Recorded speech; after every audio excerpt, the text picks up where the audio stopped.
안녕하십니까. 세원정형외과 자연치료연구소의 임기영입니다. 오늘은 척추 골반 변형을 반드시 치료를 해야 되는, 교정을 해야 되는 이유에 대해서 좀 말씀드려 보겠습니다.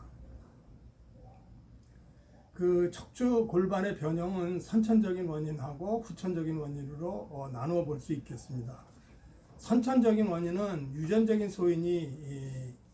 소인으로 비교적 어린 나이에 7살에서 한 10살 사이에 학교를 다니면 초등학교 한 4, 5학년서부터 나타나는 경우가 많아가지고 이게 사춘기, 요즘은 이제 여자애들은 한 12살, 그 다음에 남자는 14살 정도, 조금 빨라진 경향도 있죠.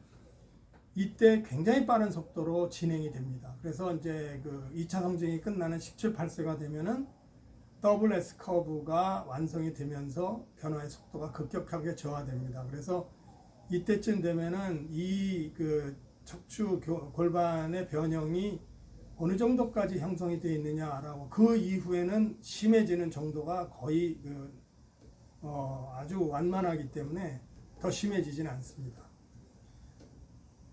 그래서 이제 이거를 특발성 측만증이라고 얘기하고 여자 아이들한테서 절대적으로 많이 나타납니다. 한 3배 정도 높다고 얘기하죠.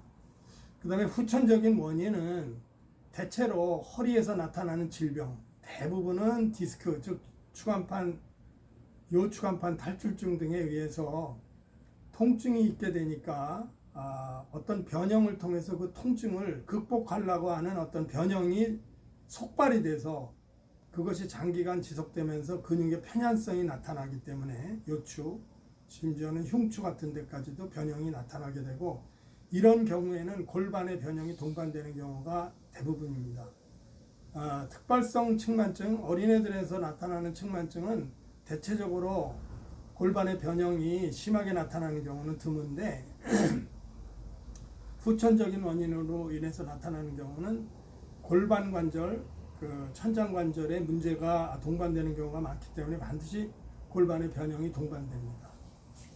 그래서 이제 이런 거를 이제 보통 퇴행성 측만증이라고 하는데, 이것이 되게 나이가 많은 분들에서부터 시작된다고 봐왔는데, 최근에는 20, 30대에서부터 나타나는 경우가 굉장히 많아졌습니다.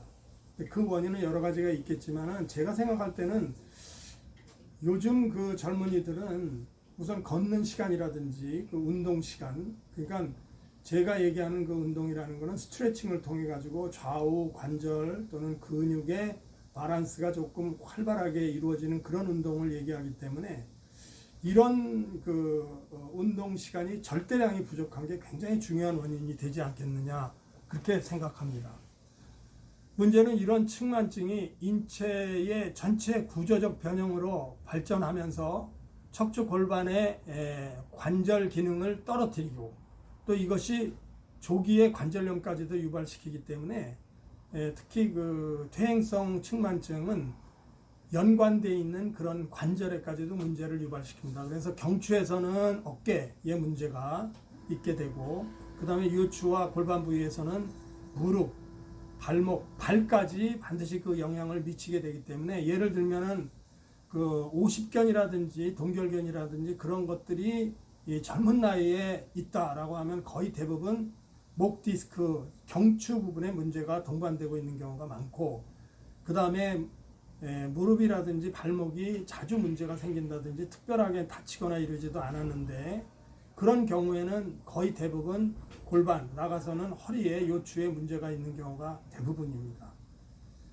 더더군다나 이런 척추 골반의 변형은 인체 내부 공간이 협소화되는 부분이 있기 때문에, 그 공간에서는 순환의 문제가 생기기 때문에 그런 어떤 공간적으로 협소함으로 인해서 순환의 문제가 생기는 공간에 있는 내부 장기들, 대체적으로 보면은 경추인 경우에는 심폐기능, 심한 경우는 심폐기능, 그 다음에 위장기능, 그 다음에 요추 같은 경우에는 대개 콩팥이라든지 대장이라든지 방광이라든지 비뇨생식기 기관, 그런 것들에 영향을 미치는 경우가 많습니다.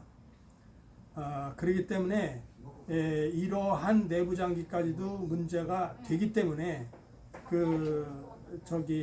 반드시 이런 척추와 골반의 변형은 조기에 발견되는 즉시 치료를 좀 하는 것이 훨씬 좋습니다.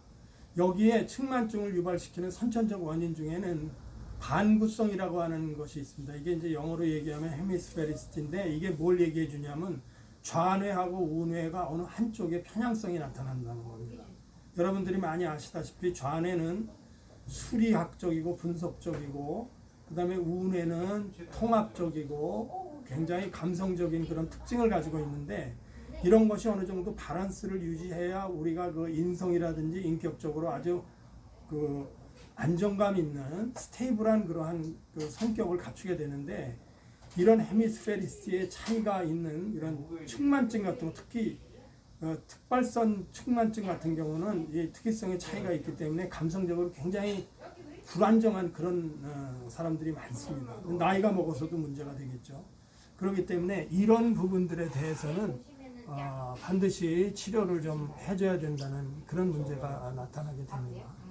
그래서 이런 치료에는 이제 여러 가지가 있겠죠. 그래서 뭐 어떻든 그 흉추의 이 측만증의 각도가 40도 이상이 넘어가면은 이거는 이 심장하고 폐가 너무 눌리기 때문에 이거는 수술의 대상이 됩니다. 그러나 사실상 그렇게 40도 이상 넘어가는 사람들은 거의 대부분이 없고 이제 다른 그 이하에서 변형이 생기는 분들이 많은데 그래도 지금까지 말씀드린 것 같은 그러한 연관되어 있는 여러 가지 문제점, 전신적인 문제점이 있기 때문에 이런 것들은 반드시 초기에서부터 교정을 해줘야 되는데 사실 이것이 시간이 그렇게 많이 들어가거나 특별한 어떠한 조치들이 오랫동안 필요한 것이 아닙니다.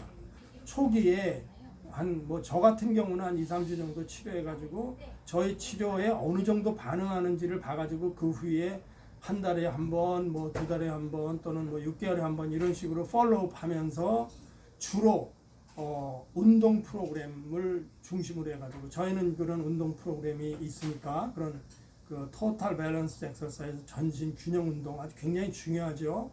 거기에 이제 타입 1은 코어 엑서사이즈니까 그런 거를 같이 컴바인하고 그 다음에 걷는 거 굉장히 중요합니다. 그래서 이제 그런 걸 같이 해서 그런 운동 프로그램을 꾸준히 하면 생각보다 굉장히 좋아집니다. 그래서 실제적으로 심한 경우도 옛날에는 뭐 한 30도, 25도 이 정도 돼도 수술하는 경우가 종종 있었는데 그렇게 수술하는 정도의 효과까지도 수술하지 않고서도 뭐 2, 3년 정도 꾸준히 운동 프로그램을 열심히 하면 그만큼 좋아지는 경우도 얼마든지 있습니다. 그렇기 때문에 척추 골반 변형은 조기에 치료를 시작하고 그 다음에 그것이 수술적인 그러한 치료보다는 그 고전적인 치료도 얼마든지 좋아질 수 있다 하는 것을 여러분들한테 꼭 정리해서 말씀드립니다. 감사합니다.